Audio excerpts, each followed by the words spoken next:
हड़प्पा संस्कृति। इतिहास के बारे में हम आज पढ़ेंगे। बच्चों को इतिहास बोरिंग लगता है, बोलते हैं कि ये हमें समझ में नहीं आता। आज देखना आपको समझ में आएगा कैसे। सबसे पहले हड़प्पा संस्कृति जो थी वो सबसे पहले किसने वो करी थी? ये इंडस सिविलाइजेशन बोलते हैं इसको। हिस्ट्री जो हमारी हड़प्पा संस्कृति है इसको। और ये कब से, इसका टाइम पीरियड क्या है? इसका टाइम पीरियड था 2350 टू 1750 ईस्वी पूर्व। ठीक है। जो सबसे पहले इसको लेके आया था उसका नाम था चार्ल्स मेसन। जो सबसे पहले हड़प्पा संस्कृति के बारे में पता लगाया था, जो सबसे पहले इसकी खुदाई की थी, किसने की थी? सबसे पहले इस क्वेश्चन आएगा कि हड़प्पा संस्कृति की खुदाई सर्वप्रथम किसने की थी? किसने की थी? चार्ल्स मेसन ने। और जो जैसे हमारे जो सबसे पहले हमारे जो भारत में रेल चली थी, वो कौन सी रेल चली, कहाँ से कहाँ तक चली थी? वो चली थी मुंबई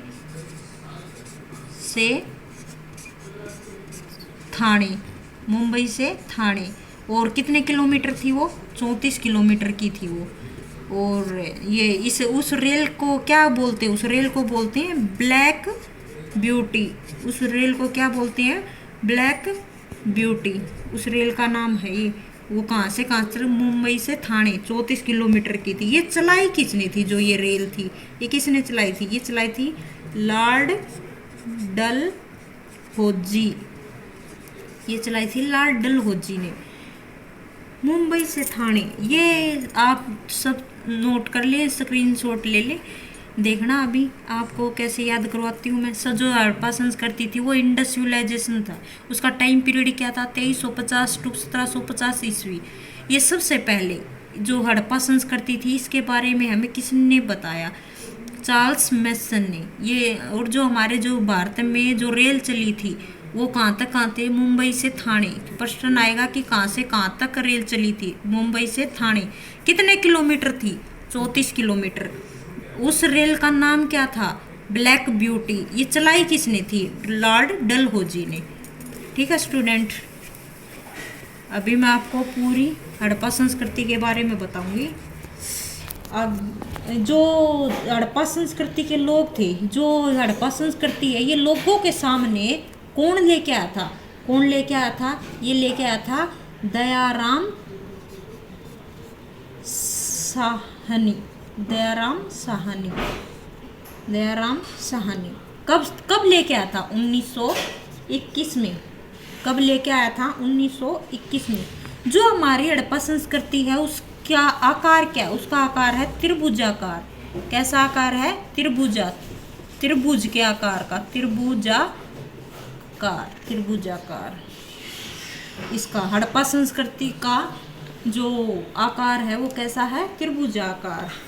और इसमें जैसे इसका जो ये ऊपरी वाला हिस्सा है, ये नीचे दक्षिणी, ये उत्तरी, ये पूर्वी और ये है पश्चिमी। इस पूर्वी हिस्से में कौन था? आलमगीरपुर।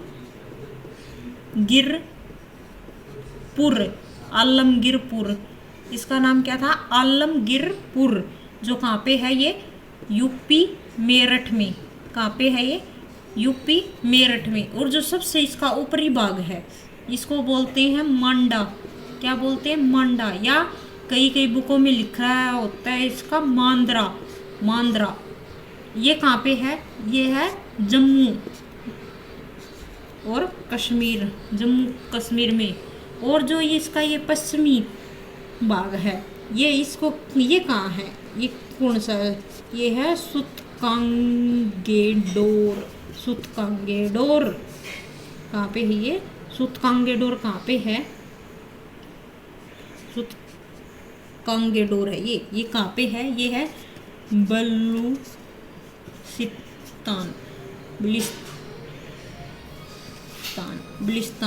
ये कहाँ पे है? बलिस्तान। ये कौन सा भाग है? ये है पश्चिमी भाग। ये हो गया दक्षिणी, जो दक्षिणी भाग है इसका त्रिभुजाकार का वो है दयामाबाद। कौन सा है? दयामाबाद। ये कहाँ पर पड़ता है? ये पड़ता है महाराष्ट्र में। कहाँ पे पड़ता है ये? महाराष्ट्र में। जो हमारी हड़प्पा संस्कृति है उसके बारे में जो हमारे जो लोगों के सामने लेके आया था वो था दयाराम साहनी। कब लेके आया था? 1921 में। ये त्रिभुजाकार की है और ये त्रिभुजाकार की है। सबसे जो ऊपरी भाग है ये इसको बोलते हैं मंडा या मांद्रा। ये कहाँ पे पड़ती है? जम्मू कश्मीर में। और इसका ये जो पूर्वी भाग है ये इसको बोलते हैं आलमगीरपुर। ये कहाँ पे पड़ता है? यूपी, मेरठ में। और जो इसका ये दक्षिणी भाग है इसको बोलते हैं दयामाबाद। कहाँ पे पड़ता है ये? महाराष्ट्र में। कहाँ पे पड़ता है ये? महाराष्ट्र में। पश्चिमी जो भाग है उसको बोलते हैं सुत कांगेडोर। इसको बोलते हैं सुत कांगेडोर, सुत कांगेडोर। ये कहाँ पे पड़ता है? ये है पड़ता है बलूचिस्तान में। मैं अभी आपको सारे पॉइंट याद करवा देती हूँ। जो हिस्ट्री है वो आपको कभी भी बोरिंग नहीं लगेगी। ऐसे पॉइंट आपके सामने रखूंगी। जो हमारे जो हड़प्पा संस्कृति के जो नगर थे, जो नगर निगम था, जो नगर नियम योजन था वो कितने, जो हमारे हड़प्पा संस्कृति का जो कितने भागों में बटा हुआ था नगर? कितने भागों में बटे हुए थे? 2। कितने भागों में बटे हुए थे? 2। अच्छा, जो ये कितने भागों में थे? 2। जैसे एक ये और एक ये हो गया पश्चिमी, ये हो गया पश्चिमी और ये हो गया पूर्वी। इसमें कौन रहता था? इसमें कौन रहता था? इसमें तो जो सिंपल लोग थे, जो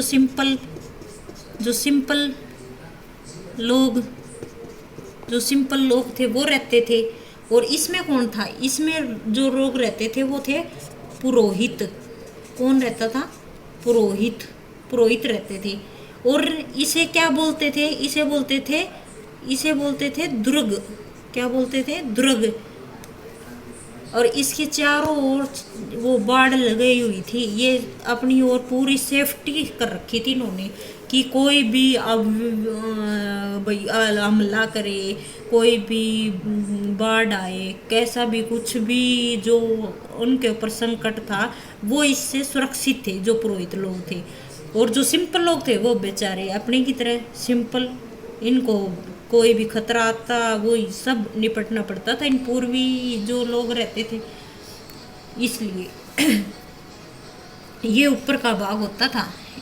जो हमारा हड़प्पा संस्कृति, ऐसा कौन सा नगर है जिसका 3 भागों में बटा हुआ था? जो एक भाग ऐसा है जिसको 3 भागों में बटा हुआ था, वो कौन सा? वो उसका नाम क्या है? धोलावीरा। उसका नाम क्या है? धोलावीरा। ये एक ऐसा नगर था जो कितने भागों में बटा हुआ था? 3 भागों में बटा हुआ था। यो कितने भागों में बटा हुआ था? 3 भागों में बटा हुआ था। धोलावीरा कितने भागों में बटा हुआ था? 3 भागों में। इसलिए ठीक है, ये हो गया नगर नियोजन। ये क्या है? नगर नियोजन। कितने भागों में बटा हुआ था? 2 भागों में। इसमें थे एक ये वाला पश्चिमी भाग, एक ये पूर्वी भाग। इसमें रहते थे सिंपल लोग जो रहते थे, इसमें रहते थे पुरोहित लोग। ये इसको बोलते थे दुर्ग। और ये अपनी चारों ओर अपनी सुरक्षा के लिए इनको ये अपने बाड़ लगाए रखते थे। ऐसा कौन, ये क्वेश्चन आएगा कि ऐसा कौन सा नगर है जिस 3 भागों में बटा हुआ था? वो था धोलावीरा। कौन सा नगर था? धोलावीरा। अभी देखना आपको मैं हिस्ट्री कितनी इंटरेस्टिंग तरीके से पढ़ाती हूँ। जो हड़प्पा संस्कृति है वो कितने प्रकार की फसल उगाती थी? जो हड़प्पा संस्कृति थी वो कितने प्रकार की फसल थी वो मिली है वहाँ पे? 9 प्रकार की। जो सबसे पहले खाद्य, अगर पूछे खाद्य फसल हड़प्पा की जो खाद्य फसल है वो कौन सी है? तो क्या बताएंगे? जो। क्वेश्चन आएंगे, ये पेपर में आए हुए हैं, ये पेपर में, इसलिए बता रही हूँ मैं आपको। खाद्य फसल हड़प्पा की कौन सी है? जो।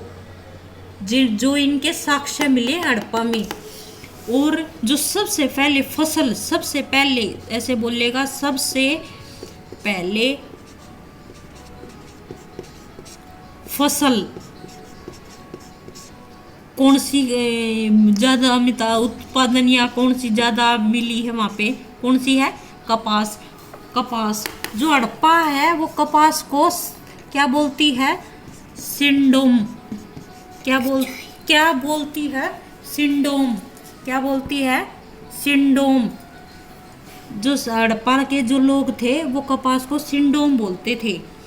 और मेरे को एक बात बताओ कि जो पहले जो हमारे अब तो देश हो गए व्यापार करने के लिए, जो पहले जो लोग थे वो व्यापार करने के लिए कौन सा उनके पास, कौन सा शहर था उनके पास? तो उनके जो क्वेश्चन आएगा कि हड़प्पा की समकालीन, जो समकालीन सभ्यता थी, समकालीन जो सभ्यता थी वह कौन सी थी? उसका नाम है मेसोपोटामिया। मेसोपोटामिया। कौन सी सभ्यता थी वो? मेसोपोटामिया।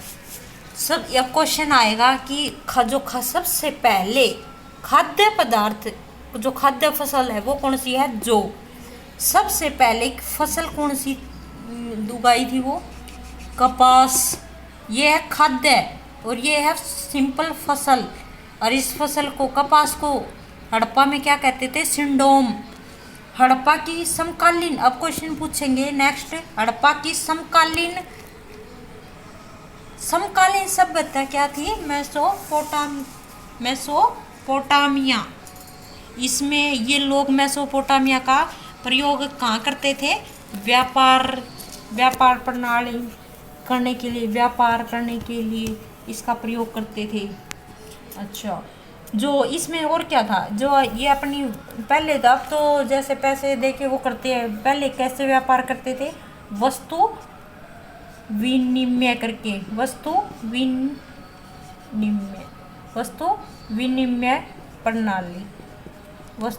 विनिमय प्रणाली के द्वारा क्या करते थे?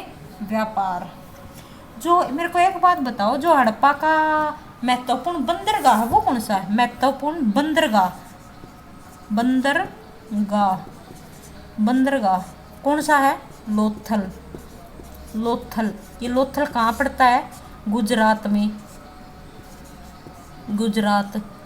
और ये लोथल सबसे ज़्यादा प्रसिद्ध किसके लिए है? चावल के लिए। किसके लिए प्रसिद्ध है? चावल के लिए। यहाँ सबसे ज़्यादा चावल होते हैं। लोथल में पड़ता है गुजरात में। लोथल पड़ता है गुजरात में बंदरगाह। आगे बताओ कि ऐसा, अब क्वेश्चन पूछेंगे कि हड़प्पा में ऐसा कौन सा एक नगर है जिसका कोई भी दुर्ग नहीं है? जिसका दुर्ग नहीं है। दुर्ग नहीं है। कौन सा है वो? चहुंदड़ो। कौन सा नगर है वो ऐसा? चहुंदड़ो। कौन सा नगर है? चहुंदड़ो। ये किसके लिए प्रसिद्ध है? चूड़ियों के लिए। किसके लिए प्रसिद्ध है? चूड़ियों के लिए। किसके लिए प्रसिद्ध है? चूड़ियों के लिए। इसका, चहुंदड़ो का कोई भी दुर्ग नहीं है, ये चूड़ियों के लिए प्रसिद्ध है। वस्तु विनिमय प्रणाली के द्वारा तो वो व्यापार करते थे। ऐसा, ये एक उसका हड़प्पा संस्कृति का महत्वपूर्ण बंदरगाह है। कौन सा? लोथल। लोथल कहाँ पड़ता है? गुजरात में। और लोथल किसके लिए प्रसिद्ध है? चावल के लिए। और ऐसा कौन सा नगर है जिसका कोई भी दुर्ग नहीं है? वो है चहुंदड़ो। ये किसके लिए प्रसिद्ध है? ये है प्रसिद्ध चूड़ियों के लिए। चहुंदड़ो किसके लिए प्रसिद्ध है? चूड़ियों के लिए। चूड़ियों के लिए। आगे हम पढ़ेंगे कि जो मेसोपोटामिया है उसमें जो मोहरे होती हैं वो कौन सी मोहरे हैं, उस मोहरों का नाम क्या है? शिला खंडी मिट्टी किस की बनी हुई है वो मोहरे जो है हड़प्पा मेसोपोटामिया में मिलती हैं, वो किसकी बनी होती हैं? शिलाखंडी मिट्टी की।